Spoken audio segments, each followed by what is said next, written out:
नमस्कार शेतकरी बांधवांनो. आजच्या व्हिडिओमध्ये आपण विदर्भ व मराठवाडा दुग्ध विकास प्रकल्प या अंतर्गत येणाऱ्या योजनांची माहिती आपण या ठिकाणी पाहणार आहोत. यामध्ये मराठवाडा व विदर्भ यातील सर्व 19 जिल्हे, 192 तालुके, 24,657 गावे व 9 घटकांचा यामध्ये समावेश आहे. चला तर मग बघूया यामध्ये कुठले कुठले घटक समाविष्ट आहेत. मराठवाडा व विदर्भातील दुग्ध व्यवसाय जे शेतकरी आहेत त्यांना बळकट करण्यासाठी महाराष्ट्र शासन आणि NDB यांच्या संयुक्त विद्यमाने ही योजना या ठिकाणी राबवली जात आहे.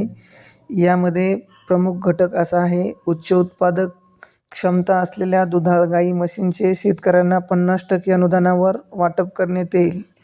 सोबतच त्यामध्ये उच्च दूध उत्पादक क्षमता असलेल्या प्रत्यारोपण केलेल्या कालवड्यांचे शेतकऱ्यांना वाटप हे 75% अनुदानावर होईल. तसेच पशुप्रजननपूरक खाद्यासाठी 25%, दुधातील फॅट व SNF वर्धक खाद्य पुरवठा त्यासाठी 25%, बहुवार्षिक चारा पिके घेण्यासाठी प्रति लाभार्थी 6,000 म्हणजे 100% अनुदान. तर शेतकरी पशुपालक यांना विद्युत चलित कडबाकुटी यंत्रासाठी 50% अनुदान.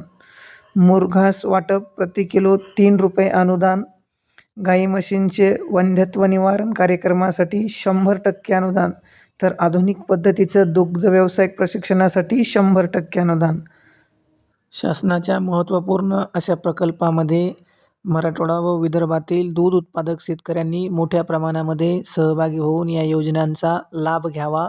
या योजनेसाठी अर्जाची सुरुवात झालेली असून शेतकऱ्यांनी VMDDP या संकेतस्थळाला भेट देऊन अर्ज करावेत. या संकेतस्थळाची लिंक आपल्या डिस्क्रिप्शन बॉक्समध्ये दिलेली आहे. धन्यवाद.